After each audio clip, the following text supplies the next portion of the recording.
Welcome to the Country Watch Political Intelligence Briefing Quick Hits, a weekly briefing of hot stories across the world in brief. I'm Denise Youngblood-Coleman, and I'm the Editor-in-Chief and Senior International Affairs Analyst at Country Watch. This week, the featured country is the United States, where the COVID-19 Delta variant spikes have forced the Centers for Disease Control and Prevention, the CDC, to reverse its mask guidance for those vaccinated. When the rate of COVID-19 vaccinations increased in the spring of 2021, along with the drop in cases of the lethal virus, the CDC announced that fully vaccinated people could finally shed their masks and return to some semblance of pre-pandemic normalcy. By the summer of 2021, the landscape had changed. Public health officials were warning of the dangers of the highly transmissible Delta variant of the coronavirus, which became the dominant strain in June 2021 in the United States. The key to preventing the continuation of the spread of the COVID-19 virus was to get vaccinated. But as was the case with face masks, vaccines had become highly politicized in the United States. As well, anti-vaccination notions, along with vaccine hesitancy, appear to be the result of misinformation and anti-science propaganda that circulate online. The result has been differences in vaccine coverage rates across the country. While public health officials have been urging Americans to get vaccinated, states in the South were significantly below the national vaccination rate, making up regional disparities in dealing with the lethal virus. According to the data disseminated by the New York Times, less than 50% of adults in Alabama, Mississippi, and Louisiana received at least one dose of COVID-19 vaccines. Georgia, Tennessee, Virginia, and South Carolina lagged behind national vaccination rates. Overall, persons living in rural and Republican areas were highly vaccine hesitant. Dr. Peter Hotez, the Dean of the National School of Tropical Medicine at Baylor College of Medicine, described the phenomena as follows. The common denominator is that these are Republican stronghold states. These are deep red states. So what we're seeing in the United States is the partisan divide around vaccination rates. On the other side of the equation, 16 states that met their July 4th, 2021 goal of having at least 70% of their adult population receiving one COVID vaccine were Democratic voting states in 2020. California was the most glaring example of those states. California was the first state in the United States to go into pandemic lockdown, and it boasts the biggest success with regard to beating COVID-19. California in June 2021 had one of the lowest rates of infection in the entire country, less than 1%, while over 70% of the population had at least one dose of a vaccine. By the end of July 2021, COVID-19 cases were surging once again across the country, including California, and hospitalizations were alarmingly increasing among the unvaccinated. The result was that the CDC reversed its earlier guidance and called for both vaccinated and unvaccinated to once again return to wearing masks while indoors in areas with substantial COVID-19 transmission in order to prevent the further spread of the Delta variant. Overall, the average number of COVID-19 cases in July 2021 had increased more than 400% since June 2021. As well, hospitalization rates were at a significantly higher, with hospitals seeing new pressure on their systems. In the hospital beds were COVID-19 patients who had not been vaccinated, a good portion of them being the young. The difference was clear, though, between states with more fully vaccinated populations and those with low vaccination rates. Dangerous outbreaks of COVID-19 were raging through communities with low vaccination rates. The state of Florida, for example, on July 31st, 2021, reported more than 21,000 coronavirus cases on that day alone, breaking a previous one-day record. There was also a 50% increase in infections since the previous week. Speaking about the current pandemic landscape in the United States, President Joe Biden said, "This is an American tragedy. People are dying and people will die who don't have to die." While in the past, the president has avoided blaming the unvaccinated for the pandemic raging on, he now spoke bluntly about the culpability, saying, "We have a pandemic because of the unvaccinated, and they're sowing enormous confusion. And the more we learn about this virus and the Delta variant, the more we have to be worried about and concerned." He added, "If those other 100 million people got vaccinated, we'd be in a very different world.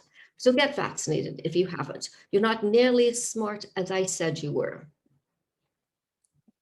The vital need for increased vaccinations was made clear in an internal slide presentation produced by the CDC that was reported in the Washington Post. The presentation emphasized that the war has changed as a result of the Delta variant of the coronavirus. Of particular significance was the fact that Delta variant strains causes more severe disease than other strains, and alarmingly, breakthrough cases of the Delta variant in vaccinated individuals may be as transmissible as unvaccinated cases. If you haven't been vaccinated, I must urge you all to do so. This is the only way we can bring an end to the pandemic. Moving across the world to Iran, that country's Supreme National Security Council has rejected a draft agreement coming out of indirect negotiations aimed at restoring and ameliorating the Joint Comprehensive Plan of Action, the JCPOA. Going back to April of this year, United States negotiators commenced indirect talks with Iran. The goal of the talks for the Biden administration was to curb Iran's nuclear program, bringing them back into compliance with the JCPOA in exchange for the lifting of United States sanctions. The meeting took place in Vienna, Austria, and was attended by Iran and the P5+1 countries who were signatories to the JCPOA. By the time a new round of talks took place in May of 2021, Iran was signaling some optimism. But the scenario took quite a different direction after the election of ultra-conservative Ibrahim Raisi as the new Iranian president. The Iranian president-elect made clear in June of 2021 that he was not interested in perfunctory nuclear negotiations. By mid-July of this year, Iran's Supreme National Security Council rejected the draft agreement coming out of the indirect negotiations that had taken place in Vienna. The position appeared to indicate that there would be no substantial movement on negotiations related to Iran's nuclear program until the hardliner Raisi assumed power in August 2021. And by the way, that happened on August 23rd. Staying in the Middle East, Lebanon was facing dual crises, financial collapse, as well as political instability. The economic strife, which was characterized by the World Bank as one of the worst financial scenarios since the 19th century, has sparked mass violent protests. Second, Premier-designate Saad Hariri failed to form a government, plunging the country into uncharted waters with no one captaining the proverbial ship. As July 2021 came to a close, former Prime Minister Najib Mikati was tasked with forming a government and ending the political and economic crises that have gripped the country. The government would have to lead the country out of its financial collapse and on a path to elections in 2022. It was unclear as to if Mikati would be successful given its status as a telecommunications billionaire closely associated with Lebanon's corrupt oligarchy. Speaking to the difficulty of the mission at hand, Mikati said, "I don't have a magic wand, and alone I can't make miracles happen." Moving to Tunisia, that country was also gripped by political crisis and upheaval. At issue was the decision by President Kais Saied to dismiss Prime Minister Hichem Mechicha after less than a year in office. The president also dismissed both his defense minister and his justice ministers. President Saied additionally suspended the country's parliament for 30 days, removing parliamentary immunity for members of parliament. In a further step, President Saied deployed the army to prevent Speaker Rachid Ghannouchi, an Islamist Ennahda party member, from entering the parliament building. It was apparent that President Saied was taking extreme and unfettered steps to consolidate his own power, claiming that it was in the interests of national security. He justified these actions by stating he was enshrined with the powers to do so under Article 80 of the Tunisian constitution. The situation appeared to be an outgrowth of the 2019 election, which produced a fractured parliament. Tunisia's moderate Islamist Ennahda party had won the most seats, but several other parties also had representation. With the victory of Saied as president in Tunisia in the same year, the country entered a period of political cohabitation. That cohabitation presaged the political deadlock we were now seeing. The political scene took a dark turn when Tunisians took to the streets to protest against the government's poor pandemic management and concomitant economic stresses. Also problematic from the point of view of Tunisians was an increase in police brutality. With these tensions boiling, Saied appeared to have wasted no time exploiting popular discontent to reshape the government. In many senses, the draconian measures of power consolidation caused Said's detractors to accuse him of being a power-hungry individual. On the other hand, Said had won the presidential election in 2019 with an emphasis on fighting corruption. So to his supporters, he was simply making good on his vow. It was to be seen how the country that sparked the Arab Spring in 2011 with the Jasmine Revolution would traverse this path forward.